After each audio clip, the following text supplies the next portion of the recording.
Now can I get on to my topic for just half a second? Okay. Just talking about Metro Vancouver, so I went to another meeting of the Mayor's Council on Translink, and to put it quite frankly, it's a bit of a mess. Translink? Translink. Is this a closed meeting or an open meeting? Well, no, this is this is the discussion of the two things that we have discussed since I've been going to Translink meetings, which is governance Jack, and can I finance. just, for the audience here, I just want to, because Gordon Ganong's correspondent, he's not here, I don't think, but I'm just interrupting for a second. Translink and Metro Vancouver are two separate entities. A lot of people sort of lump them together. So, and I know you understand that, but I think it's important for that distinction to be made, and that Metro Vancouver does have, and most of the mayors have serious issues with Translink. Mm-hmm. So the thought that Bowen Island is alone on this idea that Translink is gouging us is incorrect. Like Langley pays like a ridiculous sum of money. Yeah, no, so let me. I'll let you go on. Yeah, let me talk about it. So part of the problem is that Translink seems to think that the way to solve their inadequate finances, and I say inadequate finances in their minds, is to cut services. And of course, the place to cut services is south of the Fraser, so Langley and Chilliwack and whatever, everything out in the valley. And they're preparing to fund things like bicycle lanes in Vancouver. It's not going over very well with the mayors. It's just not going over very well. And of course, then we're stuck here on Bowen Island, where I've had to explain to Greg Moore, who's the chair of Metro Vancouver, that we have a double problem. We just don't have a Translink issue. We have a BC Ferries issue.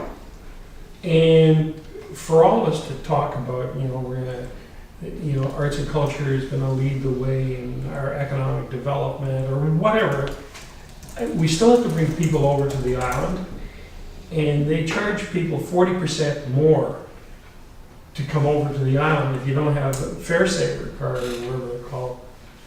And I think that's a real problem. Like, I mean, we keep bouncing around about Translink, but really, BC Ferries is a bigger problem.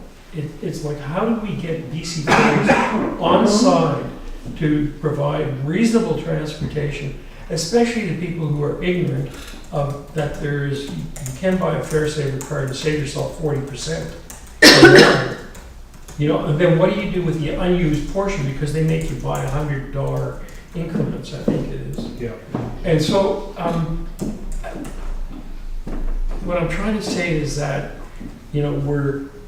Metro Vancouver is dealing with Translink, but they're not dealing with BC Ferries, because BC Ferries only has to do with Delta, West Vancouver, and Bowen Island. Yeah, it's more complicated than that. Yeah. Like, Well, it's not just, I know it's more complicated than that, but it's fine and dandy for us to think about it, and maybe every now and then have an isolated question or discussion about it, but very isolated.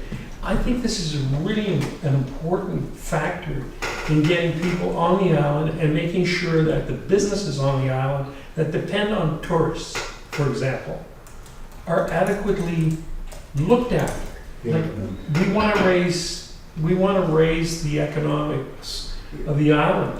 I think, sorry, Allison should go first.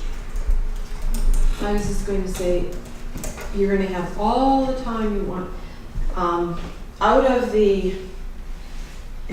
there's provincial legislation that just got tabled that deals with Translink and BC Ferries. And basically, if you read the province's press release, which I didn't bring with me, they are going to run a consultation service, consultation program through the late summer and the fall on what the vision is and what the services should be to the various islands. Because there's three parts to the equation. One is the cost of running the ferry system. And there's some savings to be made, and the province has identified some, and the commission has identified some. But let's assume all those savings are found, and there's two sources of revenue. There's a fee from the government, and there's the fares that are paid by the customers. And the government is in the process of going through, and will happen over the next year, trying to ascertain what the reasonable levels of service are that they will stipulate that BC Ferries has to provide in the contract. Once they stipulate those, and how much money the government is willing to pay for those, the variable that's left is what are the fares going to be. The experience card has evolved over the years, and I've talked to people who've driven up to the ticket booth, and the lady has said, you'd be better to buy an experience card than paying full fare, so the ticket agents are selling them. It started out as a program that was only available to residents, and you had to have, to get it, you had to show you were No, a but now resident it's, to get it. now it's everywhere. And they've made the card accessible to anybody who wants to buy it with a minimum load factor of $100, which in the old days, you had to buy a book of 10 car and driver, so the minimum load factor would have been $400, 300 and something dollars. I think that's an extremely important debate, But it's a long And discussion, it's- so yes, sweet what study, I let's wanted get to on. say is Not I on would the be agenda. very happy to Yes, no, I'm very happy. deal with facts Yes, we do. and background and bring everybody up to speed on how the whole system is Wonderful. structured at a different time. Oh, yeah, But I wanted to give enough now just to whet your good. appetite, shall It's we a say. seed from Canada. No. Yes. So, London, Faith, that's and the final thing is, when do we come back to, when do we come back? That to would be grants? fun. Oh, yeah. This is not an issue. Next Monday, how about next Monday afternoon or next Monday morning? Monday morning works for me. We've got, Karen, you're back from your, okay, perfect.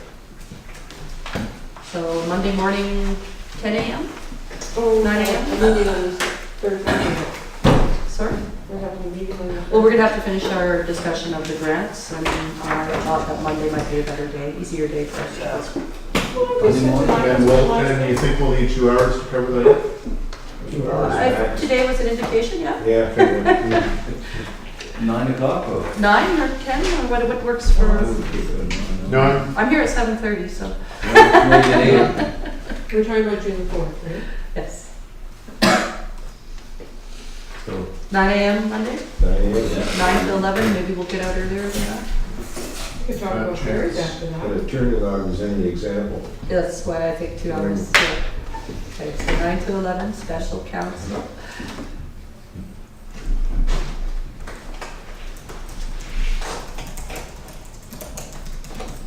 okay, then what is left? Oh, I think all we have left is I would ask council to receive for information the items as outlined, the information items as outlined in section 11 of the May 28, 2012 regular council agenda. Is that it? Thank you. I move that? I'll do that. Corvette first, you can second. I'll second. Second? Thank you. All those in favor of the motion? Thank you. The iCompass thing looks quite interesting. Getting Paperless agendas and all iPads for that. everybody? Well, paperless agendas. and Yes, stuff like it that. does. It's also very, very expensive. And it also has a tracking.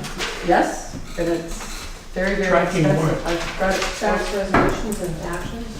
I'll bring it forward again next year. I've got it forward a few years. what is this? This is a system of this? Paperless agenda. Okay, you got an email. This, What's it called? it's go look at 11.6. I'm looking at it right now. Well, no, the actual I facts see. that goes with it. I see. It's, Can I have a motion to adjourn, please? don't forget the.